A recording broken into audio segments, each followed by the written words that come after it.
actually drives surprisingly well.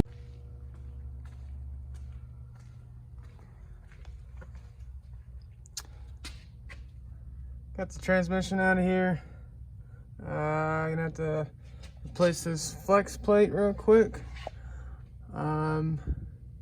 Work on my steering column a little bit and see if I can't brace up that brake pedal.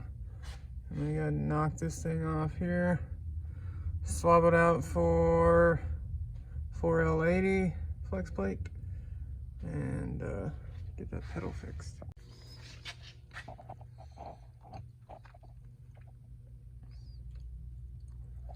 All right, I managed to get the flex plate in here. No real issues on that. Patched up a hole here. Stabilized the steering column. It's a little sleeve. Also, can't really see back there, but I braced up the brake pedal, so that should be sufficient. I've just got to make a little hanger piece. I have the clamp for it right here, but I'll have to make a new spot for it to clamp or to bolt up there, because the column is just a little bit to the left of this bracket here. So just gonna lower this thing back down and toss the transmission back up in there.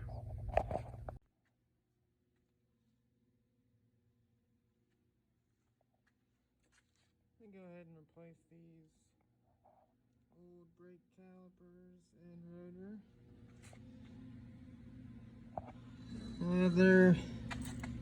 The caliper is locked up. It won't even push any fluid, and the rubber seal is all dry rotted. So I'm gonna go ahead and replace them with some new components from Moss. I did the other side. It's really not that bad.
Alright, there's just a few more things left to do before I can take this thing on a test drive and see if I measured correctly on this drive shaft. Hopefully it fits and there's no issues. So, let's see. I left about 1.5 inches of play, so hopefully that's enough.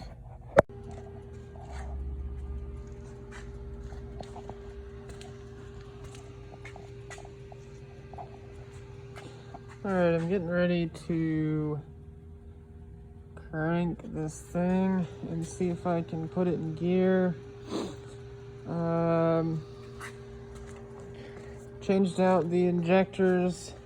I'm also still on the 1-bar map sensor, which I don't have it set up for a 1-bar. I have it set up for a 2.5, so I've got it offset, because sitting here not even running, it thinks it's at 26 pounds of boost, so I put it at an offset of 26 pounds.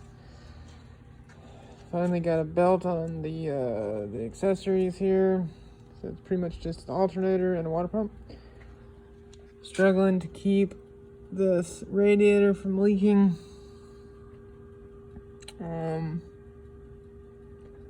Hopefully it holds, I don't know. Still keeping an eye out. It looks okay for now. I don't know, it looks like there's, hard to say. Looks like there's a little drip of water. I might have to get a new radiator. Currently it's not dripping anything that I can see. So I'm gonna go ahead. I've set the fuel pressure to 43 pounds. When it primes, I have to set that up for when it's running. Put some fluid in the transmission. Hopefully it's enough for now. Keep an eye on the coolant temp, see what happens with that, and just make sure that it goes through the gears and stuff like that. I'm gonna go ahead and open the bay doors so I don't get choked out in here, and turn on a fan.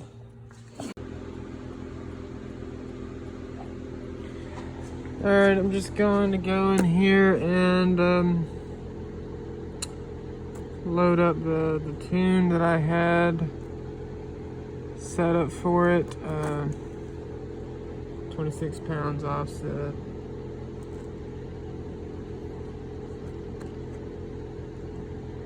And then see what it does. Looks like I may have a transmission leak. Not sure what that is. I'll have to check that here in a little bit. I'm gonna go to gauges. I'm also gonna log. And I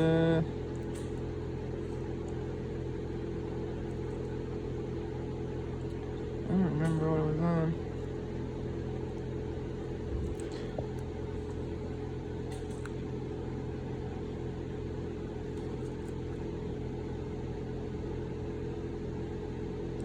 Alright, so that should be good enough for now. Alright, I'm going to cycle the ignition and park. Ignition on.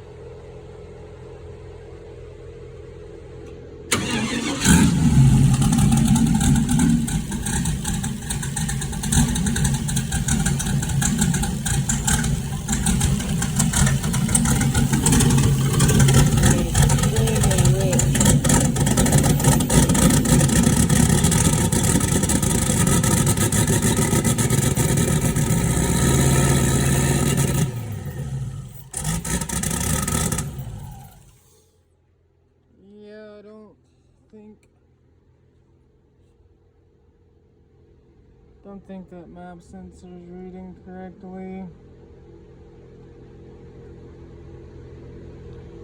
because that was like crazy rich.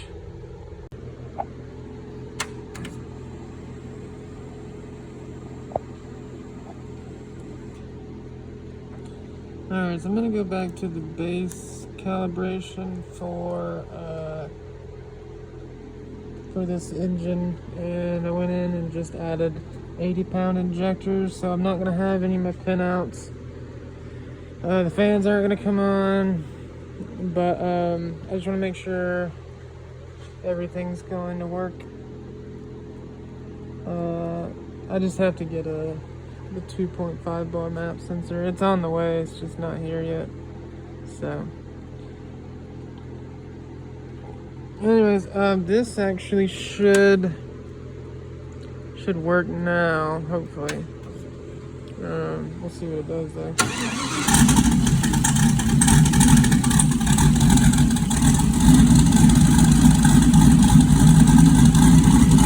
Seems better.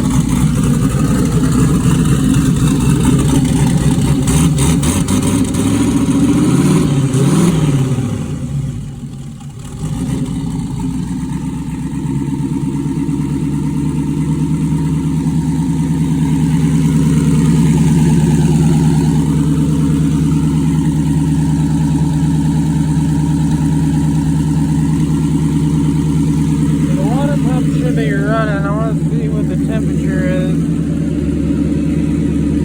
It's 63 on the water. The oil's 58 at idle.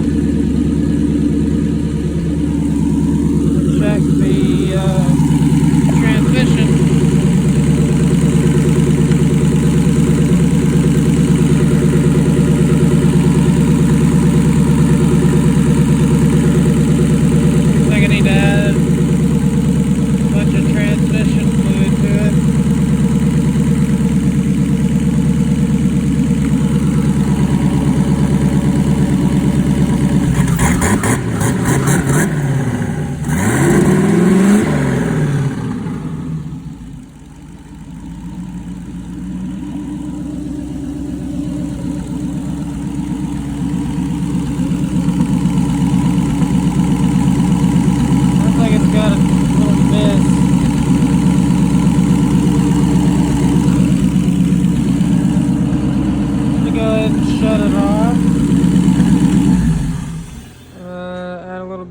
transmission fluid to it.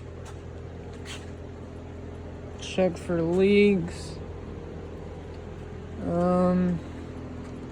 I just need to get the 1-bar map over to my regular tune file for now, or see if I can put. I've got a 3-bar map, but I don't know what it is. It's just one of those Amazon cheapo ones. If I can get sensor scaling for it, then I can do a custom map. I'm gonna add some fluid to it and see if I can put it in gear and see if it'll move on its own.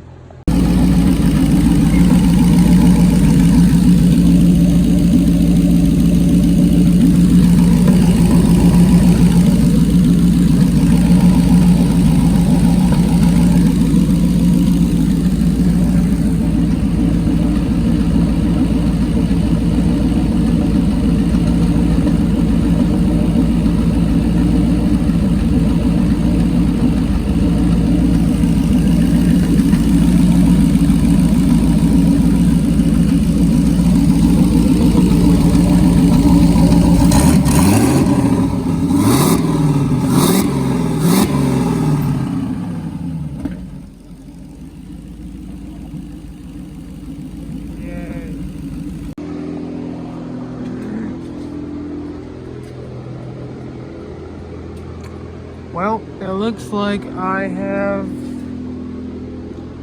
a leak.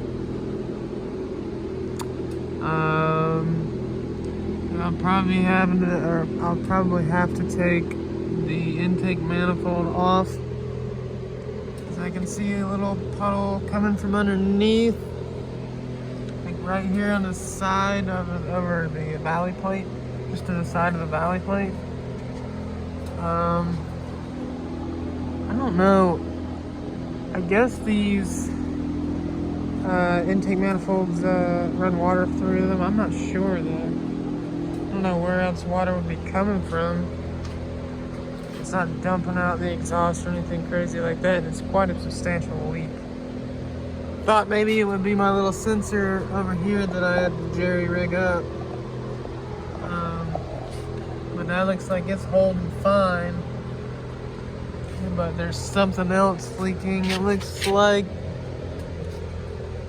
at least for now, the radiator is holding water. The belt is staying on. I may have to get an intake manifold gasket. I don't know. I don't know much about the LS platform, not yet at least. Cleaned up the fuel quite a bit once I adjusted the fuel pressure. It was at 48 pounds, so it was an extra 5 pounds on there. So it was way rich, but it's cleaned up quite a bit. I've got to go get some more. Let me see how black it is in there. Gotta get some more transmission fluid. Change that, get a gasket, I think, for the intake manifold. I might look it up and make sure there's nothing else. See, yeah, look, there's the deal. You got like the steam port that comes up through there, goes up to the throttle body. And from the throttle body, it goes, I don't know where. So, I'm not sure. We'll see. We'll figure out what in the heck's going on here.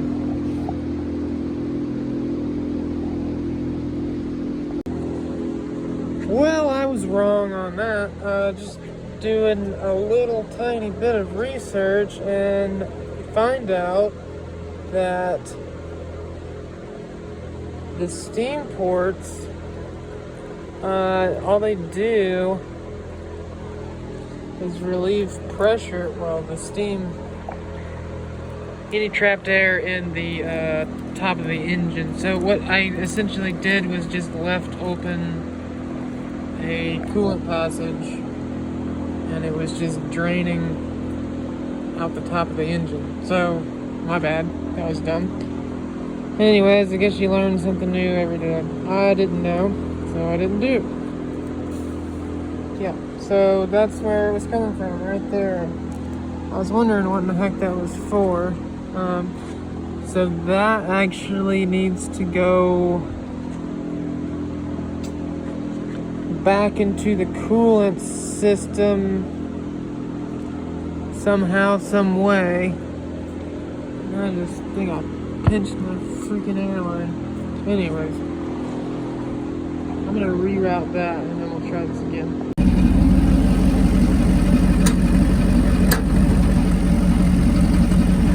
Brakes are not the best, but I go for a little spin. It actually drives surprisingly well.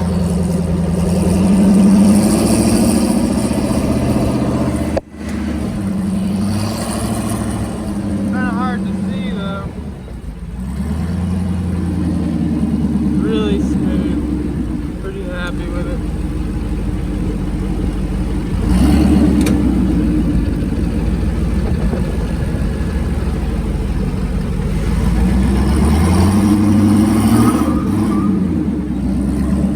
The tires really nice.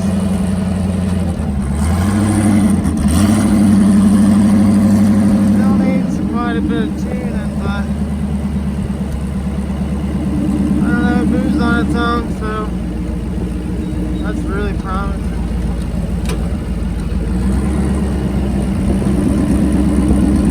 Drivable with one hand. I'd say that's pretty good for first test drive. Brakes, I think I'm gonna change.